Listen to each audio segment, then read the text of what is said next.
We finally got ourselves a Jimny.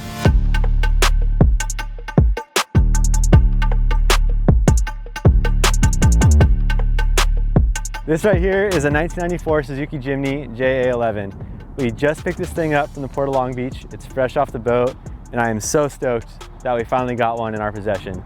So I'll talk a little bit more later about this process and the steps that it took to get this Jimny from Kobe, Japan to Long Beach. But for now, let's take a closer look at this thing.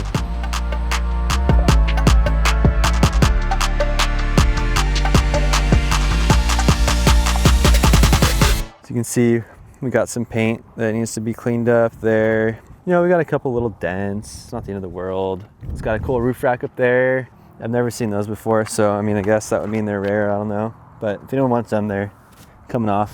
These wheels are super cool. They're 16s, pizza cutters. Look at these things, super skinny. We've got the cover in the back, the Wild Wind edition. A little bit of rust. We're not too worried about it though. I would say the worst thing that this car has going for it is this section here. Oop. Figure that out later. It's got cool seats, but you know, it's unfortunate this one's got a lot of damage to it, the driver's side. Passenger seat is in pretty good shape. It just has this tear here. So my favorite part about the car, steering wheel is super cool again, but she's got some damage on her. So the steering wheel is going to come out. We'll go ahead and clean up things like our steering column there, restore our dashboard a little bit and make it nice and shiny. You'll probably notice this giant mess of wires, and that is because it has this aftermarket speaker right here, which actually bumps pretty good, so maybe that's gonna stay in there. Speakers over the back seat. Check this thing out, little flare. No headliner. Also has these rain guards, which are kind of cool. Those will probably stay on there as well. It actually has a pretty good stance. It's got a nice little lift on it.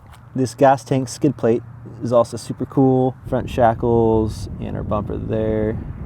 Since this is a JA11 model, this is a F6A engine. I think it's like 650 cc's or 660 cc's. 3-cylinder turbo, standard gasoline, all that stuff, but got a cute little turbo down there. It's super fun. This is pretty much as it came off the ship. We did put a new battery in it already, and we did clean up a couple of our vacuum lines already here, as you can see. We still have a lot of work to do, but I wanted to leave it pretty much like as is for the sake of this video, and I'll just be doing all that stuff later.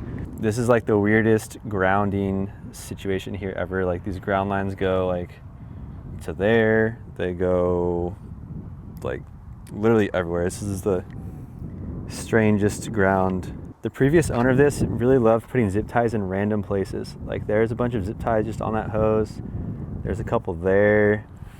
I took off a couple already, but there's a lot of interesting and weird things going on here. But that's our engine bay, F6A. It's slow, but it sounds awesome. So now that we have a Jimny, let's talk a little bit about the steps that I took to get it here. Jose and Maui, if you're watching this is pretty much all your fault, along with some of my other J11 friends, Gage, Shelby, Steven. You guys have all been really bad influences on me.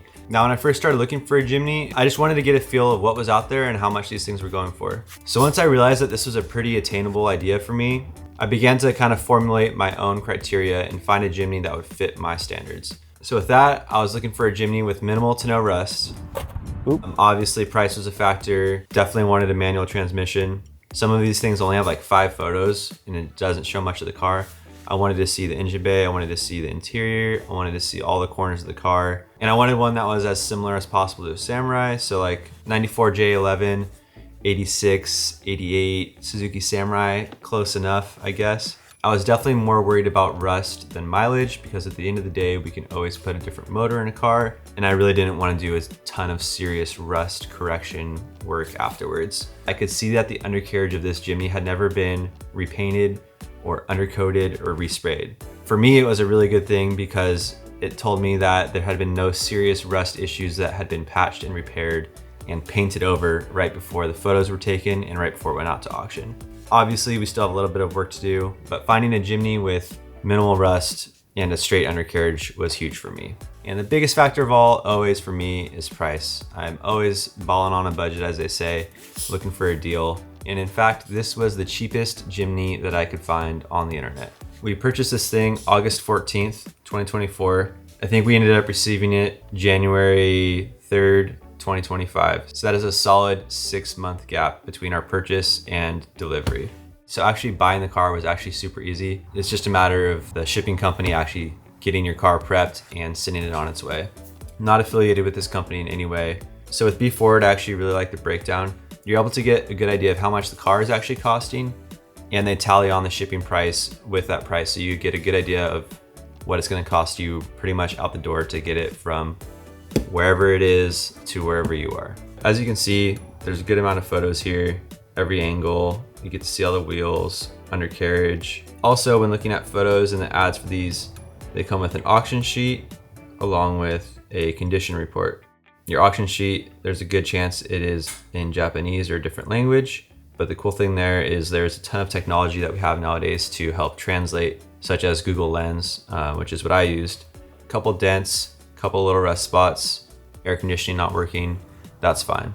So basically, cost of our vehicle, and the other big one was the cost of the freight, the shipping from Kobe, Japan to Long Beach.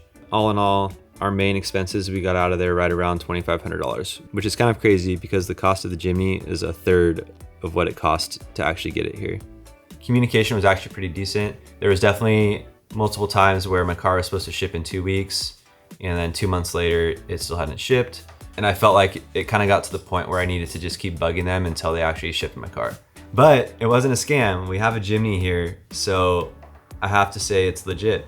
I did end up working with a broker that helped file my customs forms and the ISF and a few other things. So a TWIC Escort is someone who basically has special clearance to go from the parking lot where normal civilians can go into the actual shipping yard, retrieve your vehicle, and drive it out to you.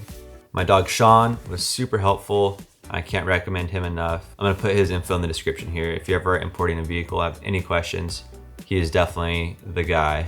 So once I got in contact with Sean, he knew exactly what ship my Jimny was on. He knew exactly when it was gonna be landed in port. He knew when my vehicle was gonna be cleared for customs. So we talked, he told me when to be there. We loaded up our trailer, drove to the port of Long Beach.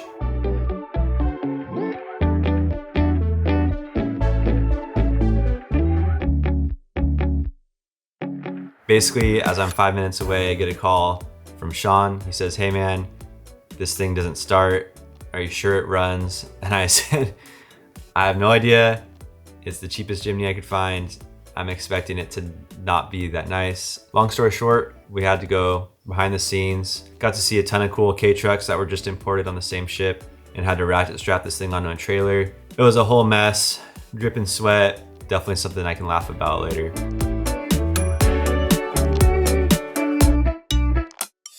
As far as registering a Jimny or a K-truck in the States, that's gonna vary depending on which state you live in and their set of on-road rules. Definitely get on the Google machine, do some research ahead of time, call your local on-road DMV or vehicle office, see what is needed to get your vehicle registered in your state. I'm going to drop a link in the description that served as a really good guide for me as far as what to expect, what I needed for importing this Jimny. So if you're looking at this thing and saying to yourself, man, that thing's a little rough, it's a little banged up, needs a lot of work, you're absolutely right. There's a reason that I bought the cheapest Jimny I could find, and that is because we're going to be using this thing and putting it to the absolute test on and off the road. I'm super excited, and you will definitely be seeing more of this thing.